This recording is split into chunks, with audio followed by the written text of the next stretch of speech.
भी बनाना लोग अवॉइड ही इसलिए करते हैं क्योंकि ये बहुत ही ज़्यादा टाइम कंज्यूमिंग प्रोसेस है, बहुत ही ज़्यादा एरर होने के यहाँ पे चांसेस होते हैं। सबसे बड़ा जो ब्लंडर होता है वो है आईटीसी रिकंसिलिएशन करना। आईटीसी रिकंसिलिएशन में हमें पहले परचेज़ रजिस्टर को चेक करना होता है, फिर 2बी को चेक करना होता है, फिर हमें देखना होता है कोई ब्लॉक आईटीसी तो नहीं है, कोई अनएलिजिबल आईटीसी तो नहीं है, उनको वहाँ से हटाना होता है। ये प्रोसेस बहुत ही ज़्यादा कॉम्प्लिकेटेड होता है क्योंकि यहाँ पे हमें जीएसटीआर 1 को भी इंक्लूड करना होता है, जीएसटीआर 2बी को भी इंक्लूड करना होता है, आरसीएम देखना होता है, क्रेडिट नोट, डेबिट नोट सबको कंसीडर करना होता है। और सबसे बड़ी बात जो होती है वो ये है कि जीएसटीआर 3बी के अकॉर्डिंग ही हम अपनी लायबिलिटी डिक्लेयर करते हैं कि हमें कितना आउटपुट टैक्स लायबिलिटी पे करना है, कितनी लायबिलिटी हमारी बन रही है जो कि हमें गवर्नमेंट को पे करनी होती है। तो यहाँ पे हमें थोड़ा ध्यान रखना होता है और हमें एक्यूरेटली परफॉर्म करना होता है। और इन सब के ऊपर जो प्रेशर होता है वो ड्यू डेट का प्रेशर होता है कि हमें ड्यू डेट के विदिन हमें ये रिटर्न फाइल करनी होती है और तैयार करनी होती है। तो ये प्रोसेस बहुत ही ज़्यादा कॉम्प्लिकेट हो जाता है, बहुत ही ज़्यादा टाइम कंज्यूमिंग हो जाता है। और अगर मैं कहूँ यही पूरा कॉम्प्लिकेटेड प्रोसेस इतना जो टाइम कंज्यूमिंग है, जहाँ पे एरर होने के इतने ज़्यादा चांसेस हैं, उस पूरे प्रोसेस को आप जस्ट 1 मिनट में कर सकते हैं। जी हाँ, जस्ट 1 मिनट। हेलो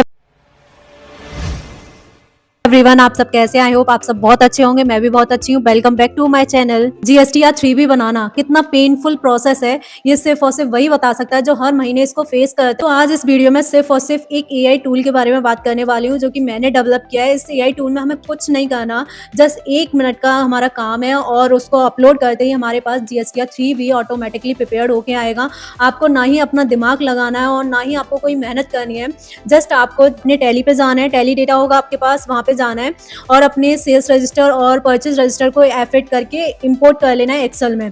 जो एआई टूल मैं आपको प्रोवाइड करूंगी, जो लिंक मैं आपको प्रोवाइड करूंगी, उस लिंक को यूज करके आपको वहाँ पे फाइल्स को अपलोड करना है। और दूसरा काम आपको करना है, पोर्टल पे जाना है, पोर्टल से जीएसटीआर 1 फाइल डाउनलोड करनी है, जीएसटीआर 2बी फाइल डाउनलोड करनी है और उन दोनों को भी अपलोड करना है। और आपको ये चारों फाइल अपलोड करने के बाद आपको अपना जो भी आपका पिछले मंथ के एंड में या फिर क्वार्टर में पिछले मंथ का क्लोजिंग बैलेंस है, आईटीसी है या फिर आपका आउटस्टैंडिंग लायबिलिटी है, उसको उसमें हमें इन्फॉर्मेशन देना है ताकि वो एक्यूरेट हमें आंसर दे पाए। और उसके बाद हमें प्रोसेस करना है। वो पूरा प्रोसेस करेगा, वो आपको 2 फाइल जनरेट करके देगा।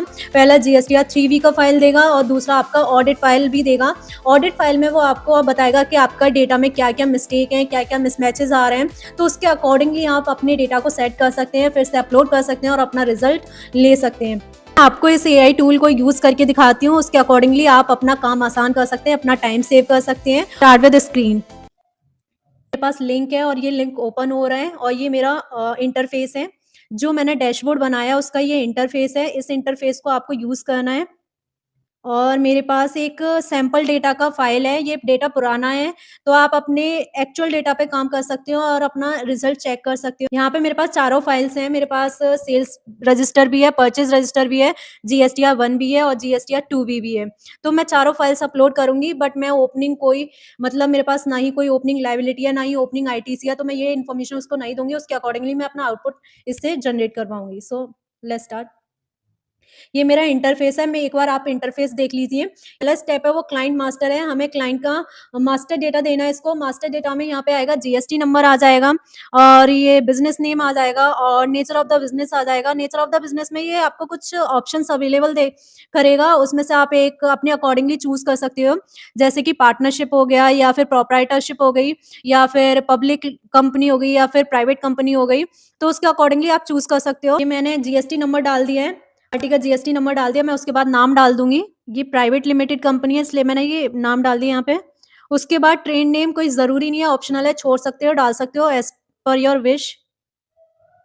एंड उसके बाद ये इसको एक और चीज़ बतानी है कि मंथली आप फाइल कर रहे हो या क्वार्टरली फाइल कर रहे हो। जो क्यूआरएमपी में होंगे वो क्वार्टरली देंगे और बाकी के जो रेगुलर स्कीम वाले मंथली देंगे।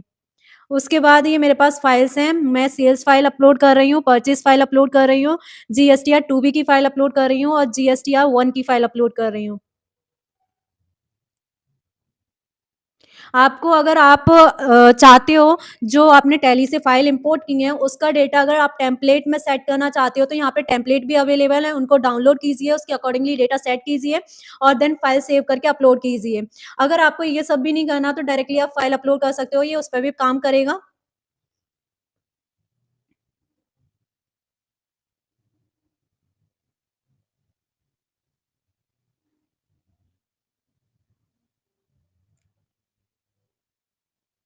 ये मैंने सेल्स फाइल अपलोड कर दी है, ये मैंने परचेज़ फाइल अपलोड कर दी है, ये मैंने जीएसटीआर 1 का फाइल अपलोड कर दिया है, ये जीएसटीआर 2 का फाइल अपलोड कर दिया है। मैंने चारों फाइल्स अपलोड कर दिए हैं, यहाँ पे नीचे में ऑप्शन आता है, नीचे में ऑप्शन आता है कि आप ओपनिंग आरसीएम लायबिलिटी के बारे में भी इसको बता सकते हो और एक और बात ध्यान रखना कि जो क्रेडिट नोट्स हैं, उनको आप सेल्स रजिस्टर में एडजस्ट कर सकते हो, डेबिट नोट्स को आप परचेज़ रजिस्टर में एडजस्ट कर सकते हो क्योंकि यहाँ पे debit note and credit note के लिए अलग से कुछ भी नहीं दिया हुआ है, तो आप उन्हीं रजिस्टर्स में इसको एडजस्ट करने के बाद अपलोड कर सकते हो। आरसीएम का अलग से ऑप्शन है, आप उनका आरसीएम का इन्फॉर्मेशन डाल सकते हो। सारे फाइल्स अपलोड हो गए हैं, उसके बाद ये नीचे में ये कंटिन्यू टू प्रोसेस करेंगे। हमारा जो थर्ड स्टेप है वो प्रोसेसिंग का है, तो ये पूरा प्रोसेस करके देगा। उसके बाद हमें ये ऑडिट रिपोर्ट मैं दोनों रिपोर्ट्स को डाउनलोड कर लेती हूँ। डाउनलोड करने के बाद आप देख सकते हो इसका रिज़ल्ट। आप इसका ऑडिट रिपोर्ट का पूरा इंटरफ़ेस देख सकते हो। ये आउटपुट लायबिलिटी बता रहा है, एलिजिबल आईटीसी बता रहा है, आरसीएम लायबिलिटी एंड पेएबल भी बता रहे हैं और कितना आपका मैच डेटा है, कितना मिसमैच है और कितना इसमें एरर्स हैं। ये सारा कुछ देगा आपको। आप जीएसटीआर 3B रिपोर्ट का टेम्पलेट देखिए। यहाँ पे मुझे 3 टेबल दे रहा है। 3-1 टेबल में ये दे रहा है मुझे outward supply and inward supply का पूरा इन्फॉर्मेशन। ये मेरा टैक्सेबल वैल्यू, ये आईटीसी, सीजीएसटी, एसजीएसटी।